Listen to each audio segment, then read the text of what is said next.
Imaginez un roi au XIIIe siècle. Bon, ce n'est qu'un seigneur parmi d'autres, à peine plus puissant que ses propres vassaux. Et maintenant, hop, on fait un bond de 2 siècles. Ce même roi, ou plutôt son successeur, est devenu un souverain absolu. Alors, comment est-ce qu'on passe de l'un à l'autre? Ce n'est pas juste une histoire de bataille ou de conquête, non. C'est une véritable révolution des idées, une construction hyper méticuleuse du pouvoir, et c'est ça qu'on va décortiquer ensemble. La question centrale, elle est là, sous nos yeux.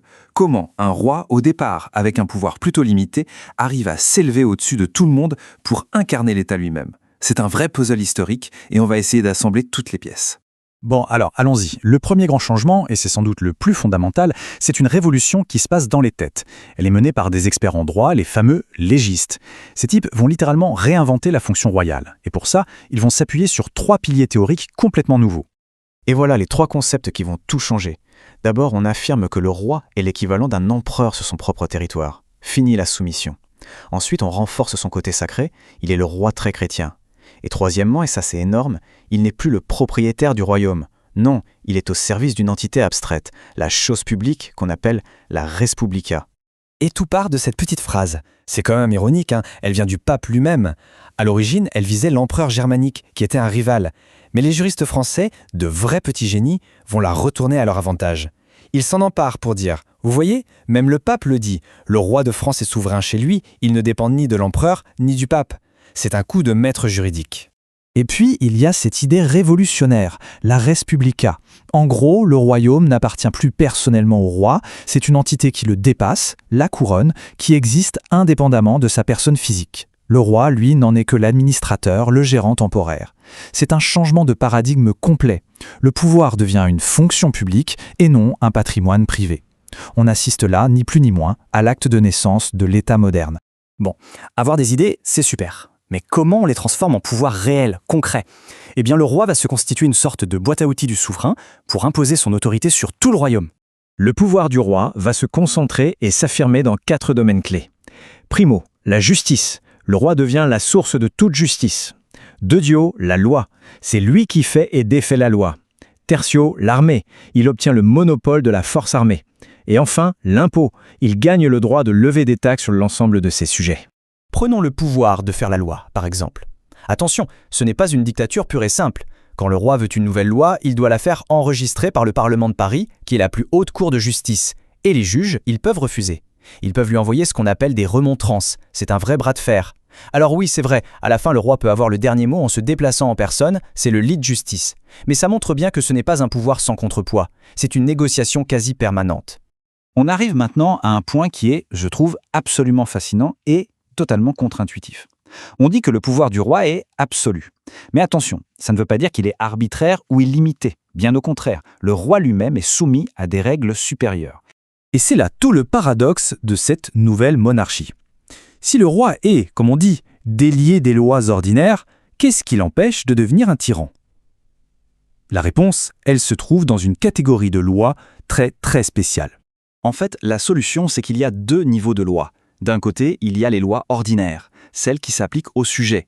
Celles-là, le roi peut les créer, les modifier, les supprimer comme il veut. Il est au-dessus. Mais au-dessus de lui, il y a les lois du royaume. On pourrait dire que c'est une sorte de constitution avant l'heure, non écrite.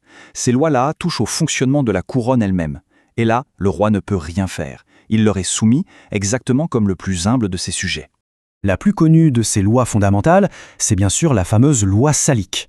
En gros, elle fixe les règles de transmission du trône. C'est simple, la couronne va à l'héritier mâle, par ordre de primogéniture donc au fils aîné. Et surtout, point crucial, les femmes et tous leurs descendants en sont complètement exclus. Cette règle va devenir le socle, le pilier de la légitimité royale en France. Mais attention, cette loi, elle n'est pas sortie de nulle part. Elle a été bricolée dans l'urgence au fil de grosses crises de succession. En 1316, le roi meurt sans héritier mâle direct. Qu'est-ce qu'on fait? On écarte sa fille et on donne le trône à son frère. Et rebelote en 1328. Cette fois, c'est encore plus tendu, parce que le prétendant qu'on écarte, ce n'est autre que le roi d'Angleterre, Édouard III, qui revendique le trône par sa mère. En choisissant un cousin bien français, les nobles du royaume viennent, sans le savoir, de déclencher la guerre de 100 ans. Cette loi est vraiment née dans le feu de l'action. Le test ultime pour ces lois fondamentales arrive en 1420. C'est le chaos en France, on est en pleine guerre civile et le roi Charles VI, qui souffre de folie, signe le traité de Troyes. Et ce traité est hallucinant, il déshérite son propre fils, le futur Charles VII, et il désigne le roi d'Angleterre comme son successeur. C'est une crise constitutionnelle gravissime. Le royaume de France risque tout simplement de disparaître, d'être absorbé.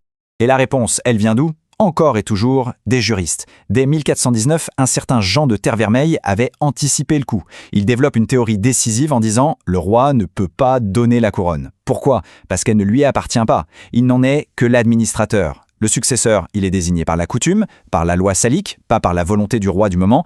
La couronne est donc indisponible. Et c'est cet argument qui va permettre de déclarer le traité de Troyes complètement illégal et de légitimer le combat de Charles VII. Voilà, on a les idées, on a les lois suprêmes, c'est bien. Mais pour que le pouvoir du roi s'applique vraiment partout sur le territoire, il faut une machine administrative efficace.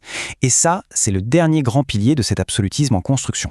Le grand changement, ici, c'est qu'on passe d'une administration gérée par les grands nobles, les vassaux, à un corps de fonctionnaires professionnels, les officiers. Ce sont souvent des gens qui ont fait des études de droit, choisis pour leurs compétences et surtout leur loyauté à la couronne. Servir le roi, ça devient un vrai métier, une carrière. Et comme souvent, c'est une crise qui va mettre le feu aux poudres. Pendant la guerre civile entre les Armagnacs et les Bourguignons, au début du XVe siècle, c'est le chaos total. À chaque fois que Paris change de camp, le nouveau pouvoir vire tout le monde, il purge l'administration et remplace tous les officiers par les siens. Résultat, l'État est paralysé, il ne peut plus fonctionner correctement. Le tournant, c'est cette ordonnance du roi Louis XI en 1467. Elle établit un principe révolutionnaire, l'inamovilité. Ça veut dire qu'un officier ne peut plus être viré sur un coup de tête du roi. Une fois nommé, il garde son poste à vie. C'est un moment absolument décisif. Ça crée une bureaucratie stable, indépendante, qui sert l'État, la couronne, et pas juste les caprices personnels du monarque. L'administration moderne est née.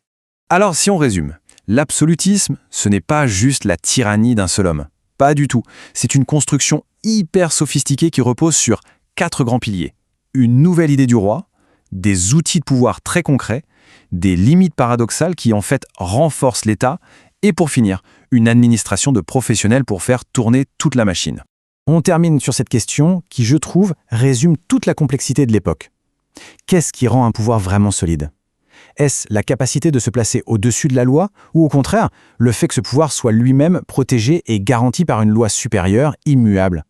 C'est tout le débat qui a façonné notre vision moderne de l'État.